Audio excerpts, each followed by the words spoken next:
have another little tip or trick that I want to show you, and this was actually taught to me by someone in my class.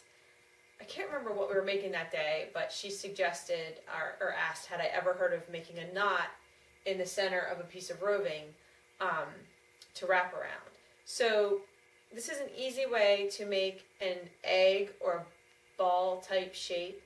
I use it as the body of my puffy bunnies. They don't have an armature, so he's just waiting for all of his angora, but I use that method to make his body and also to make his head. So I'm going to show you how it's done. Okay, so I'm not going to give you a specific amount of roving because it just depends on what you're making and how thick your roving is. But you take a length and then you just tie a simple knot in the center. And you pull down until it's fairly tight. I was trying to think of a good analogy for the firmness of needle felting that I think is optimal, and I decided that a bagel is kind of a good analogy because it's got give, but it holds its shape really well. So now we have a knot in the center, and what this provides is a core to wrap these end pieces around, and that's what we're going to do. And I kind of do like a crisscross motion. If you were to just try to go straight around, it would start slipping off the edges. So the crisscross kind of helps keep all your wool centered. I'm going to try and go slowly so you guys can see. If I keep crisscrossing like this, with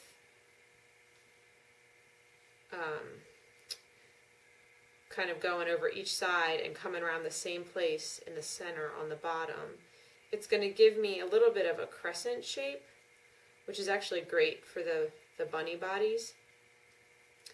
But I could also create a circle, like a sphere, or an egg shape.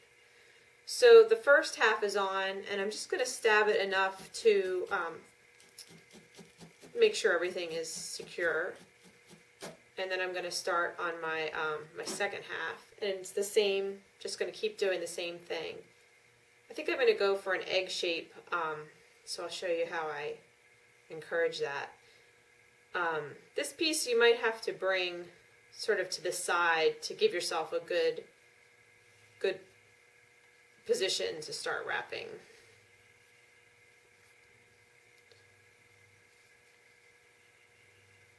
And I keep smoothing and pulling the wool as I go, making sure it's working for me, not against me. Okay. Now since I'm thinking egg, I'm looking at this, and this side looks a little smaller, so that's going to be my sort of smaller side of my egg. And then this side is going to be the fatter, so I'm going to kind of come in at it this way to encourage it to be big. The direction that you stab with your needle really has an impact on the shape and the sculpting.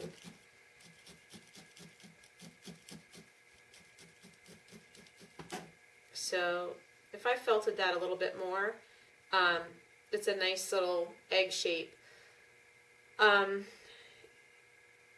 Be aware when you're wrapping, just to keep it a consistent tension, because you want overall for it to have a very consistent feel.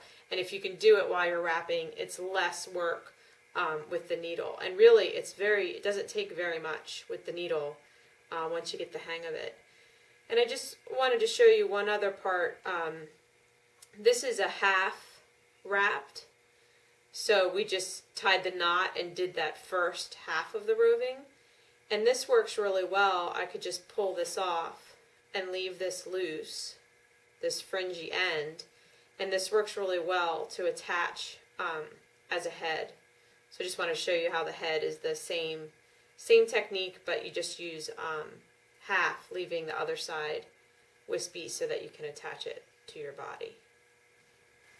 So now you know how to make spheres, eggs.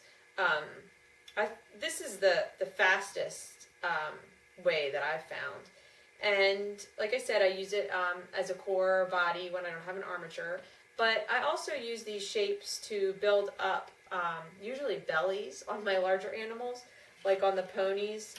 There's actually 2 of these on each side. So you'll find a lot of uses for that, large or small. So thanks a lot. Next, I'm going to teach you guys about wrapping those little toes that everyone's been asking about. Thank you.